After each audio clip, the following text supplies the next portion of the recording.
Set चौथो को EF आप बतावे जा रहे, तो आप ध्यान से ई वीडियो का अंत लो देख ले हैं। हेलो बिन्नू हारो। तो चलो अब पहला प्रश्न हम बता रहे आपका, पारिवारिक आय के स्रोत हो सकते हैं। तो वेतन, पेंशन, मजदूरी, ये सभी हो सकते हैं। क्या हो सकते हैं? ये सभी हो सकते हैं। जिस बजट में कुल आय से कुल व्यय अधिक हो। क्या कह रहा है कि आय से क्या अधिक है? व्यय, यानी कि खर्च अधिक है। तो उसे क्या कहेंगे? घाटा हो रहा है ना, घाटे के बजट में। बचत विनियोग का साधन है, तो ये डाकघर भी, बैंक भी और जीवन बीमा भी और ये सभी। तो इसका है ये सभी। 1 लीटर दूध का मूल्य 53.5 रुपया है, तो 2.5 लीटर दूध का मूल्य होगा। तो 53.5 में 53.5 गुणे 2.5 गुणा कर रहे हैं इनको, तो हम दशमलव ना लगाएं, ऐसे 25 पंचे 125, 125 की आई 5, हाँसा लगाई 12, 25 75, 75 में 12 जोड़ दो, आ जाएंगे बिन्नू हारो 87, 87 अब हाँसा लगाई 8, 25 पंचे 125, 125 8, 133, 133 लिख दिए। अब एक अंक बाद दशमलव, यहाँ पे एक अंक बाद है, 2 अंक बाद दशमलव लगाना है, तो ये हमने दशमलव लगा दिया। आ गया कितना? ए वाला आंसर आ गया। जल का निर्माण होता है, तो जल का निर्माण होता है तो H2O, हम ऐसे लिख लेते हैं H2O, तो H कितने हैं? 2। इसमें H कहाँ है? हाइड्रोजन के 2 भाग हाइड्रोजन के, जो हो गया O 1 भाग है, O 1 भाग। वर्षा का जल होता है तो ये शुद्ध होता है वर्षा का जल। आदर्श कुएं की विशेषता है कि ये पक्का एवं गहरा होता है। हैजा रोग का लक्षण है, तो हैजा रोग का लक्षण ये पेट में मरोड़, बमन है, रक्तदाब कमन, ये सभी है। हाथ की सिलाई का उदाहरण है तो कच्ची सिलाई, बकिया, तुरपन, ये सभी। लेडीज कुर्ता बनाने के लिए आवश्यक शरीर की नाप होती है, तो लंबाई है, हिप की है और कूल्हा है और बक्ष है, तो ये सभी। इसका उत्तर ये सभी। कपड़ा काटते समय मेज पर बिछाने के लिए प्रयुक्त होता है, तो सादा सूती कपड़ा, सादा सूती कपड़ा। सिलाई में प्रयुक्त गुनिया का आकार कैसा होता है? तो वो एल के आकार का होता है। भोजन पकाने का क्या उद्देश्य है? तो भोजन को सुपाच्य बनाना और रोगजनक जीवों से मुक्त करना, भोजन की विविधता प्रदान करना, उपरोक्त सभी है। सब्जियों को धोना चाहिए तो काटने के पूर्व धोना चाहिए, इसका ये सही, इसका ये सही। इस रोगी में बार बार मल त्याग करता है, तो कौन सा रोगी है? अतिसार है, जब ही तो मल त्याग करेगा। पूर्णतः आहार है, तो पतली दाल है, पूर्णतः। अस्थि के टूट को क्या कहते हैं? तो अस्थि भंजन कहते हैं। श्वसन क्रिया कैसी होती है? तो अनैच्छिक प्रक्रिया है। आंतरिक रक्तस्राव की दशा में क्या प्रयोग करते हैं? तो ये ठंडी सेक प्रयोग करते हैं। और श्वसन की समान दर कितनी होती है? तो 15 से 20 बार होती है। एक फ्रॉक बनाने के लिए 1.5 मीटर कपड़ा लगता है, तो 15 मीटर कपड़े में कितनी फ्रॉक बनेगी? तो एक फ्रॉक बनने में 1.5 मीटर कपड़ा लगता है, तो इसमें 10 का गुणा कर देंगे तो हो जाएंगे 15, यानी कि 10 फ्रॉक बन जाएंगी। 10। घर में कपड़ों की सिलाई के कोई 2 लाभ। धन की बचत, समय की बचत।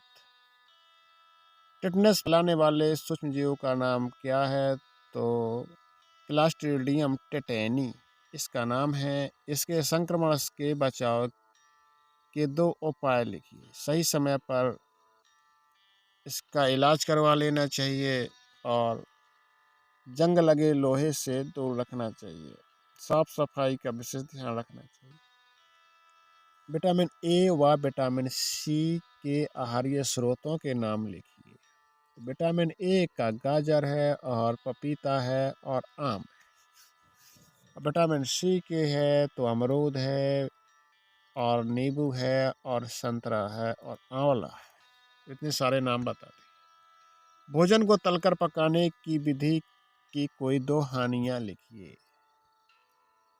तो भोजन को तलकर पकाते हैं तो यदि अग तेल में डूबा रहेगा तो उसका स्वाद भी खराब हो जाएगा और पोषक तत्व भी नष्ट हो जाएंगे। दो हानियाँ हो गई। नब्ज दर क्या है? तो नब्ज दर, पहले तो नब्ज क्या है, नाड़ी क्या है? तो हमारी ब्रेकियल धमनी होती है तो इसे हम नाड़ी कहते हैं। यह हृदय के अनुसार धड़कती है। पारिवारिक व्यय को नियंत्रण करने के 4 उपाय लिखिए। तो सबसे पहले हमें अपना जो ज़रूरी खर्चा है वो करना चाहिए, हमें बजट बना लेना चाहिए और हमें जो आवश्यक मदें हैं उन पर ही खर्च करना चाहिए, अनावश्यक खर्च को हमें रोकना चाहिए। तो ये उसके 4 उपाय हैं। हमारे जीवन में जल की क्या उपयोगिता है? तो जल खाना पकाने के लिए, जल नहाने के लिए, जल पीने के लिए और जल सिंचाई के लिए। वैसे तो जल के बहुत सारे उपयोग हैं। भोजन पकाने के प्रमुख 4 विधियों के नाम लिखिए। अब भोजन पकाने की 4 विधि आप लिख देना। भोजन तो कई विधियों द्वारा पकाया जाता है।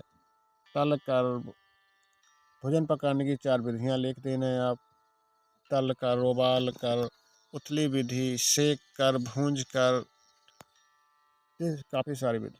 सिलाई किट के सामान की सूची बनाइए। सिलाई किट का उपयोग लिखिए। तो आप सिलाई किट में जो भी है उसके सामान की पहले सूची बनाएं और जो जो नाम उनके का उपयोग लिखें। मियादी बुखार में रोगी को क्या आहार दिया जाना चाहिए? तो मियादी बुखार को फटे दूध का पानी और सुपाच्य आहार, तरल आहार भी देना चाहिए। इस तरीके से हमें इसमें 4 नंबर का लिखना है टाइफाइड के बारे में। पर्यावरण से आप क्या समझते हैं? पर्यावरण से मानव जीवन पर पड़ने वाले प्रभाव का वर्णन करिए। तो पर्यावरण, हमारे चारों तरफ के आवरण को हम पर्यावरण कहते हैं। पर्यावरण से मानव जीवन पर जो प्रभाव पड़ते हैं वो नंबर 1 है। पर्यावरण यदि अच्छा है तो लोग स्वस्थ रहेंगे, मस्त रहेंगे, दुरुस्त रहेंगे। यदि पर्यावरण में गिरावट आई तो हमारे शरीर हमारा रोगी रहेगा।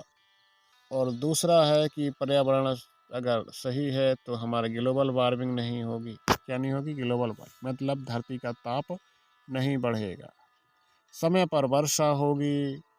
इसी तरीके से आप किताब से देख के लिख देना। एक व्यक्ति ने एक पलंग 6,000 में खरीद कर उसे 6,500 में बेच दिया है। उससे कितने % का लाभ हुआ? रोगी को स्पंज कब और किस प्रकार किया जाता है? तो विस्तार पूर्वक वर्णन करना है। तो रोगी को ये शुष्क स्नान करवाना होता है। तो रोगी नहाने की स्थिति में नहीं होता तब स्नान करवाया जाता है। विस्तार पूर्वक आपको लिखना है। भोजन परोसने की देसी शैली, विदेशी शैलियों के आपको नाम लिखना है और भोजन परोसने की किसी एक शैली का वर्णन भी करना है। और श्वसन का नामांकित चित्र भी बनाना है। फेफड़ों में गैस बनने की प्रक्रिया को भी हमें समझाना है।